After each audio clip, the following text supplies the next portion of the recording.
Today on Crazed Performance Repair, we are working on this 87 C4 Corvette. The complaint he has with this car was a hard start, especially when it sits for a while.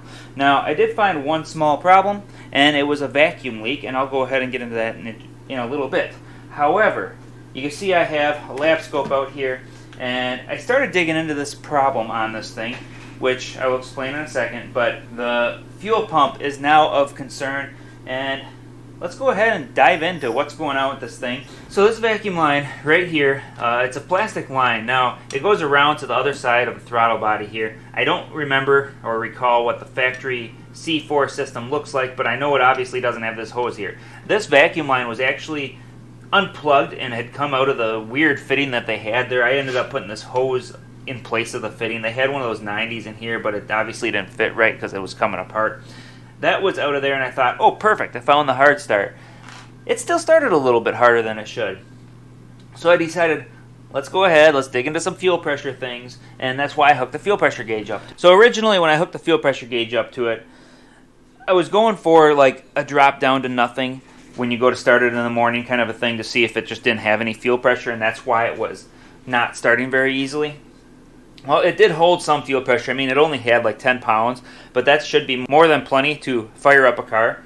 And since it had some fuel pressure, I thought, okay, that's not it. I started the car and I was watching the fuel pressure, and I can't help but notice the thing going like this when you're at idle. So it flutters really bad. I pulled the fuel pressure regulator hose thinking maybe there's something with the regulator. It didn't really change anything other than it went up higher, so I thought maybe there was something going on with the intake pressure causing the regulator to flutter, but it wasn't that either. Then I went with this guy up here, then I went for the test drive, and that's where you see where the fuel pressure, as soon as I pin it, it drops. What it's normally supposed to do, fuel pressure should increase when you hit the throttle because you lose vacuum on the regulator, and when you lose the vacuum on the regulator, it's supposed to spike up to maximum fuel pressure because the throttle's open. And that fuel pressure is supposed to stay steady at maximum fuel pressure the full time you're under load and you don't have vacuum on the regulator. Instead, what this one did is it drops down and then it slowly falls further and further and further, creating a lean condition on the engine.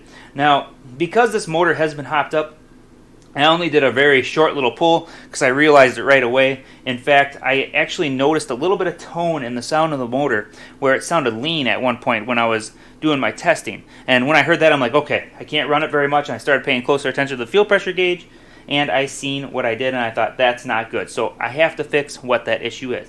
So now we're going to go to the back of the car and cover my steps as thus far. Now the C4 Corvette is actually kind of a cool car in that it's kind of a mechanic's friend.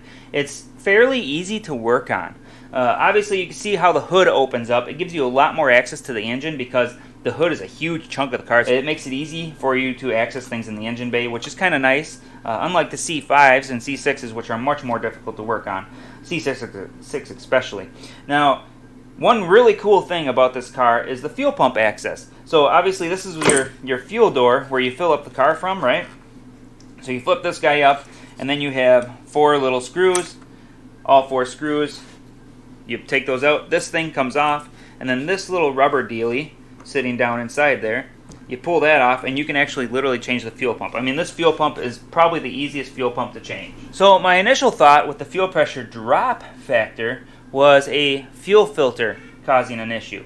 So normally, if your fuel pressure is dropping, your fuel filter is plugged up, and the reason I wasn't thinking that might be the issue was because immediately when I hit the throttle, that fuel pressure just plummets. So I thought, that seems a little odd. That's not normally. Normally it'll spike, and then as you load the vehicle, it'll drop.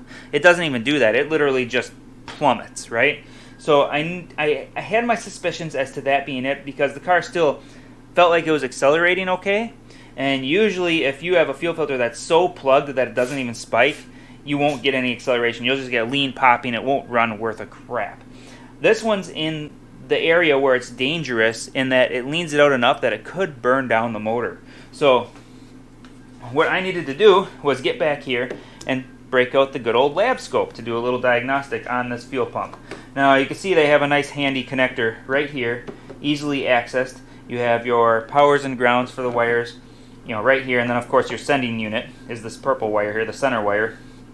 And I can just easily add power to this fuel pump. So I'm using a Power Probe 3. It's an older Power Probe, but they work great. I'll go ahead and throw a link in the description. They're very handy because you can power or ground things, and then of course it tells you whether you have power or ground wherever you are.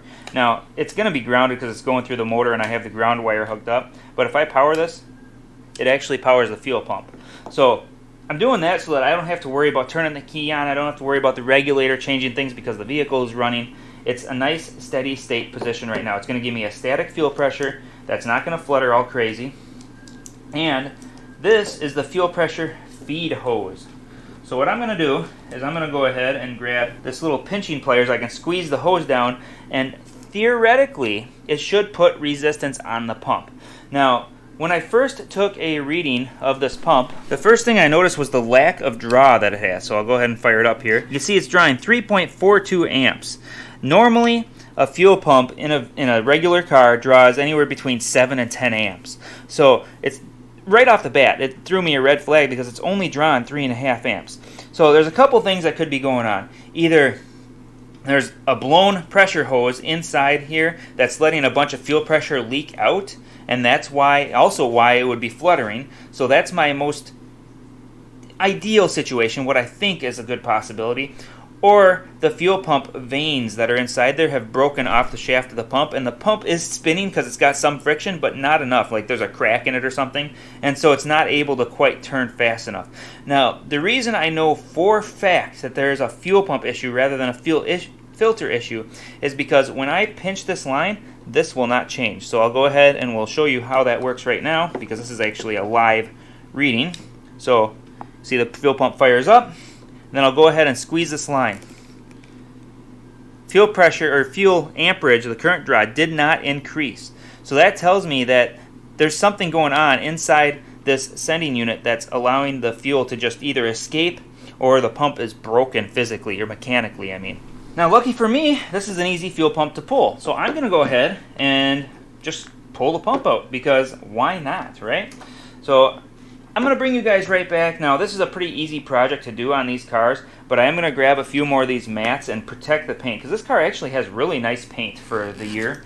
It's been repainted, at least it looks like it's been repainted, but either way, the paint is in really good condition. The interior, not so much. The paint, though, very, very nice condition paint. So I'm going to protect the paint, get this fuel pump pulled out, and then we'll get you guys right back as soon as I get the pump out. It's pretty simple. It's just a few hoses and a couple of bolts. It's not very hard at all. So I don't feel a need to show you guys me pulling the pump. We'll be right back. Okay, so I got my little test bench, so to speak, set up here. You see I got a hose hooked up to it, and that's just an outward flow. Now look at this. This thing is flowing so slow compared to what I'm used to seeing on a fuel pump. But this is a little bit interesting. So I'm going to go ahead and restrict this thing. Now, down in the pump itself, it's not going to actually look like anything's going on other than it's going to flex. So I'll go ahead and just plug the end of the hose. And I can plug it relatively easy. And all it does is flex the pump from building pressure inside whatever this weird chamber is here. Unplug that. So there's a unique little chamber thing sitting on here. I'm not sure what it is. I'll find out when I pull it apart. But before I do that, what I want to do is take this fuel sock off and see what happens, because there is a little bit of crud buildup in this fuel sock, and see what happens if it goes without the sock that is just literally tearing off. Well, whatever. So now that I have the fuel sock off, which just tore off, I'm going to go ahead and try it again. We're going to take a look and see what happens. Does it flow more? Does it restrict? Does it feel like it's got more pressure on it? I don't know. But we're going to try it and see what happens. I doubt it's going to be any better. Okay. So it doesn't really flow much more. It's still pretty slow. And yeah. It doesn't feel any different. I don't think that made any difference whatsoever. So this pump may just be too weak for the vehicle. I mean, the weird thing is on the lab scope, the graph looked good, so it's not like the brushes are worn out or anything. Maybe the impeller's a little bit broken, I'm not sure. But I do have one good thing going for me. I just so happen to have this fuel pump from a 2006 Corvette. It's brand new because I just did a fuel tank fuel pump assembly in one of the performance cars that I did. And actually I have a video clip. I'll go ahead and link it in the corner. But that car, it was a live video that I showed what happened to it, but I had to replace a sending unit basically, and because he has aftermarket performance pump in it, I ended up replacing the brand new pump that came in the brand new sending unit, so now I have a brand new pump to go with it. So I'm going to go ahead, I think I can make this thing fit. This pump is going to flow way more volume than the factory C4 pump ever did, so if I put this guy in there and I can hook a hose up to this, then I'll be a lot better off. So I'm going to go ahead and try and attempt that. Before I do though, let's go ahead and do a quick little flow comparison. I'll pull this hose off of here and pop it on here. Same size hose, so you know nothing can change there. And then we'll see how well it flows out of here in comparison to this pump. Wasn't that just convenient? They actually label the positive and negative terminals. Alright, so I am going to have one issue. This little thing sprays fuel out, so I don't know if I'm going to be able to control it. Maybe I can tip it on its side in the tank here so it doesn't spray at me. So I'm going to have a little bit of, oh, there we go. I'll just fully submerge it. That'll be fine. All right, so that thing is going to be spraying away out of the one side, but let's go ahead and do a flow comparison. Ooh, a lot more torque. Holy cow. Okay. Oh, man, look at the flow amount there. All right, so there's this. So we'll do a little side-by-side comparison on video. And obviously this one flows way more than the other pump. I'm going to go ahead and restrict this one too. Yeah, there's no... Oh, there is no restricting this one. That's much better. Awesome. Okay, so yeah, I'm going to try and get this pump in there because this one's obviously way better. I just got sprayed with fuel, and now according to California, I'm going to have cancer. I probably should have been wearing some gloves, but I digress, I guess. So I'm going to go ahead and... start swapping some parts over, and then we'll go ahead and test that one out before I install it in the tank.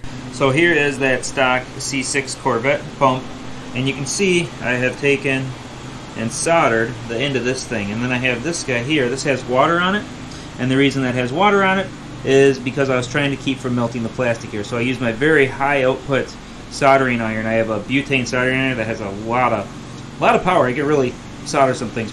Gets pretty hot. But I use that to just solder on the very end here to plug the hole in that thing. So hopefully that holds and doesn't cause any weird issues later on. Plug attempt. Alright, so I have a little bit of a mess here. We have the fuel pump sending unit ready to go in. I did put a sock on here, of course. Now this is the sock for the performance pump that I put in the C6. But because I ended up with two socks, I ended up using a different sock than this one. So this is a brand new sock on a brand new pump. The pump is a standard C6 pump. The sock is a aftermarket C6 sock. Now, the pump, this is the original one. It is very, very cheesy, admittedly. Looking at the veins inside here, maybe I'll do a little close-up at the end of this video here for that. I am not sure. But the vein design in here is completely different than the vein design in this pump. Now, I'd imagine that has a large part to do with the volume and stuff of this pump. And obviously the head of this pump is much larger, and that is why there's so much more volume in this pump. On top of that, the pump motor probably draws considerably more current, not enough to cause fuse and relay issues, but enough that it can produce a lot more pressure and a volume combined. So this pump here is not only leaking all over me, but I'm going to end up just using this as like a transfer pump for a separate fuel tank later on down the road, because it still pumps, it just doesn't do what it needs to do for a car. So I'll use it as a transfer pump. It'll work perfectly fine for that. Will not see a car again. I'm going to go ahead, get this thing installed back in there. Now I do have a fuel line. This is a high pressure fuel injection line. So it's got a lot more cords inside of it in order to be able to support the pressure that this thing is going to be going at. The one concern I do have is the factory lines, how well they're going to hold up. They should be fine because the fuel pressure regulator is going to regulate the fuel, but I do have to turn it down. I was turning it up, trying to figure out what was going on with the fuel pressure before, so I'll have to turn it down before I fire it up. Now when I wired it in, I just cut the old connector off, and then I went ahead and put some regular spades on here and then hooked it up to the spades on the pump. So this thing should be good to go. It should be perfectly good. The sending unit did still work on this car, so I'm not too worried about the sending unit itself. And with that, we will be right back for a little more testing.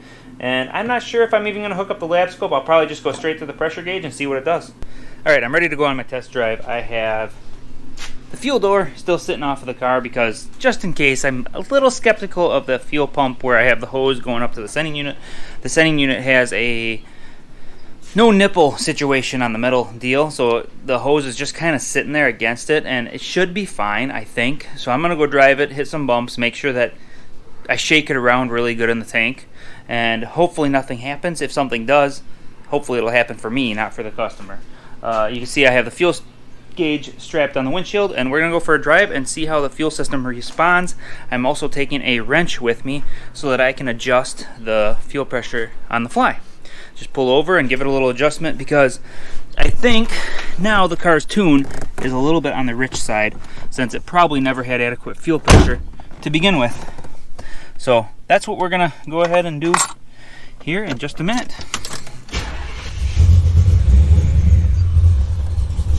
Ooh, sounds really rich. Definitely different than before.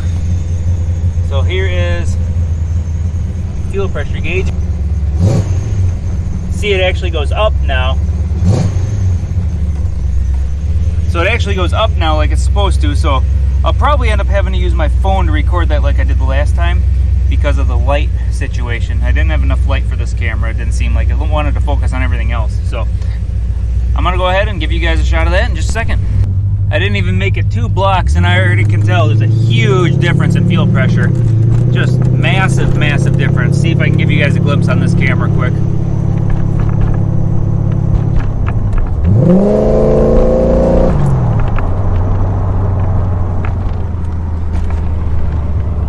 Hopefully that worked. If not, I will defer to my cell phone camera. But it's a huge difference. This thing is definitely a million times better.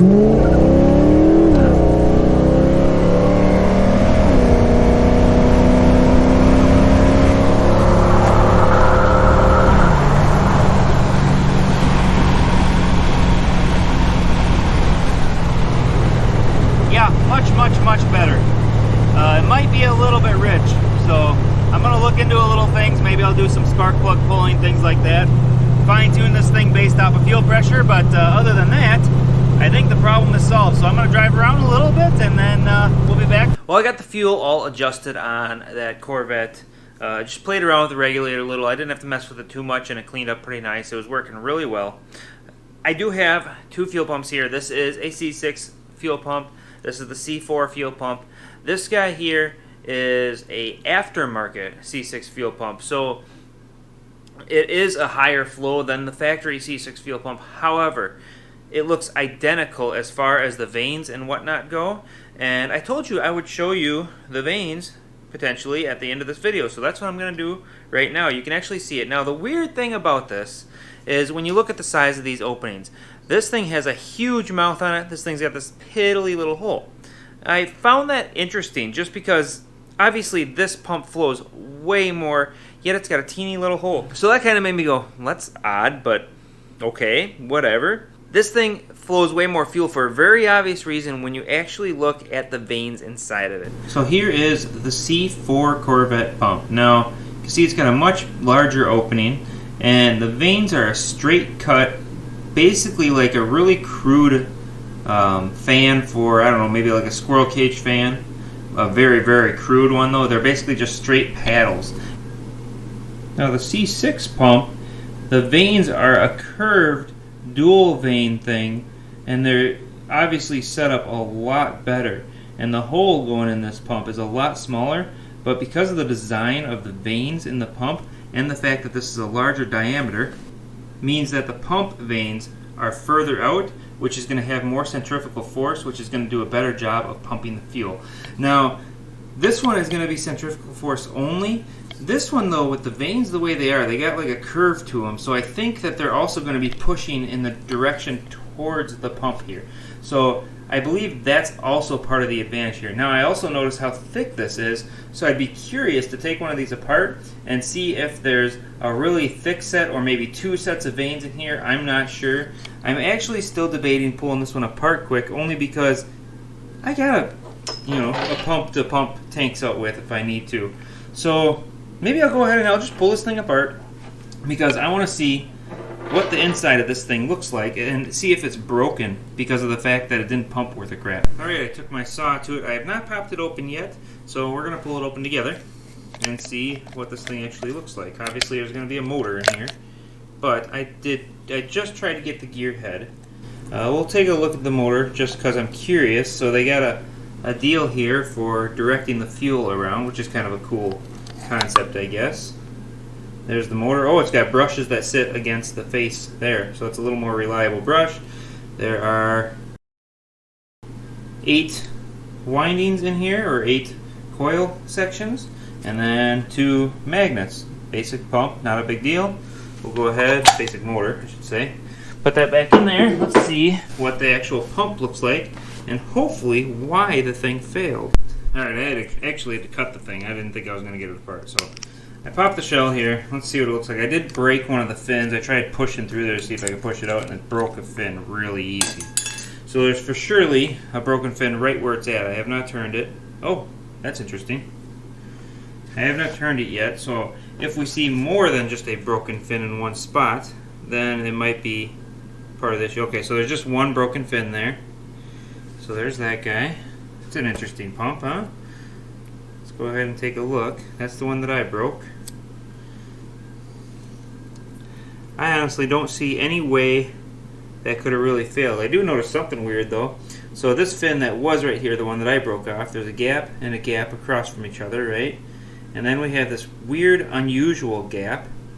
And then we have a thinner spot with 2 thick gaps. It's kind of like they're gapped unequally. I don't know if that's for a noise type thing, but you can see the thing rotates, right? And so it collects the fuel, goes in, and then pushes it out through here, comes out this way, and goes into the metal mechanism that is right here. And it's interesting. So it slides into here, and then this guy is actually like pinned together with some kind of rivet system.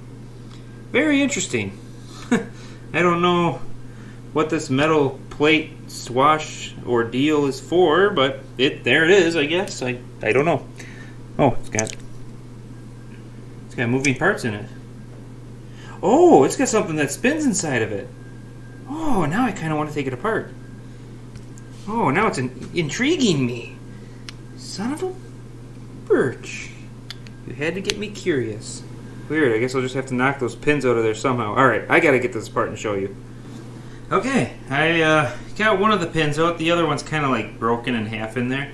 But I believe I can turn this thing and see what's in here. Well, that is interesting. So, what is the purpose of that very unique mechanism? That's actually like a form of a pump in itself. So is this the higher pressure side? That must be. Okay. Oops, darn it. That's a very cool pump though. I don't think I've ever seen one quite like that. I'm sure they're used in more than just fuel pumps. Okay. Pull this guy out. Yeah, but that has no way to lock to this, so that's not... Those... Yeah, there's no... Oh, wait, unless... Well, I was hoping or thinking that maybe there's something sticking out of here that lined up with those 2 paws, and it turned with it, but that's not the case either. There's nothing here that lines up. That is a very unique... Why would they do that? You would think they'd want this to spin too and create a secondary pump, like a 2-stage pump. Maybe I'm missing something. Maybe a part fell out that I didn't see. I don't know, but this is not attached to anything that I can see. Very interesting. Well, there you have it. That's what's inside of a fuel pump, I guess. I wasn't planning on making this part of the video, but hey, whatever. It makes us curious people more satisfied in knowing what's in the thing, I guess.